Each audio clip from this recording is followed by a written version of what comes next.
Bon, les sources d'inspiration de ce livre viennent des lectures, puisque tout au long de ma vie, j'ai aimé accompagner mon activité professionnelle d'écoute de la musique, de lecture de romans, de nouvelles, et puis le cinéma aussi.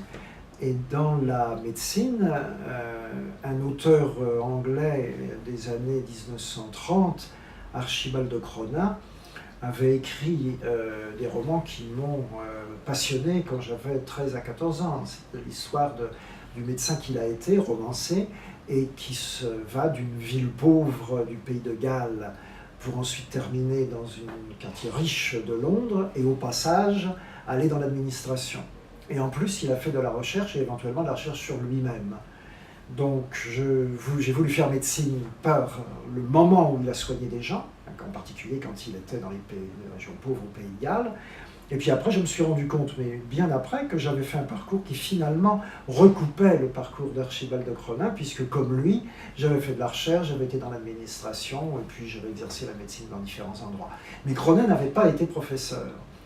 Et comme enseignant, j'ai pris comme modèle, un autre auteur anglais que j'aime beaucoup, qui est David Lodge. Il est professeur de lettres anglaises, et il a des tas de petites maladies.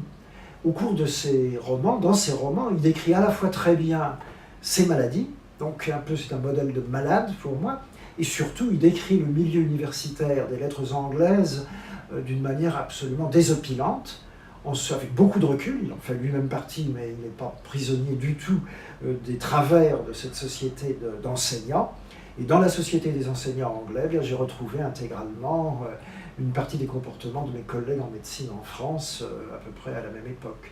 Donc ces deux bases permettent de faire le lien entre ce qui m'est arrivé dans ma vie professionnelle et ce que ces deux personnes ont vécu dans la leur. Et à chaque fois, je retrouve des points communs. Le parcours que j'ai pu faire au cours d'une vie qui, jusqu'à présent, a duré 78 ans, est un parcours de médecin. J'ai voulu, quand j'étais petit, être médecin, et je le suis resté pendant toute ma vie.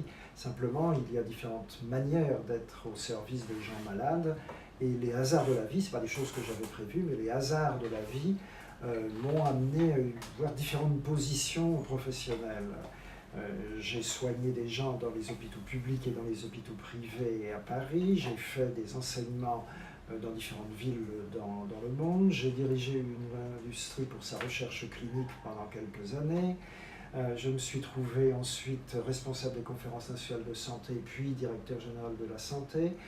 J'ai essayé de mieux organiser la recherche clinique à l'assistance publique des hôpitaux de Paris. Et ce qui a été l'avantage de ces changements, c'est qu'à chaque fois j'ai rencontré des gens différents, de milieux différents, dans l'administration, dans l'industrie, dans le milieu hospitalo-universitaire.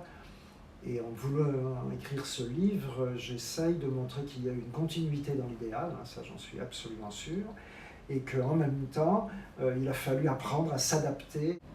Profondément, je ne crois pas qu'on puisse avoir dans un pays une bonne médecine sans qu'il y ait une recherche de pointe, et je ne pense pas qu'on puisse soigner des malades sans qu'il y ait une écoute de proximité beaucoup plus simple, mais très empathique, très en profondeur, appuyée sur des techniques, mais c'est essentiellement de la conversation humaine, simple, entre une personne malade et un médecin que naît l'exercice médical.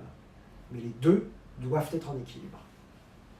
Et à différents milieux, et que ces adaptations successives ont transformé un petit peu ma façon de voir le monde.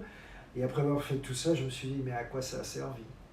Et le livre, les livres que je prépare ont pour but que toutes ces expériences que j'ai eues puissent servir à des plus jeunes.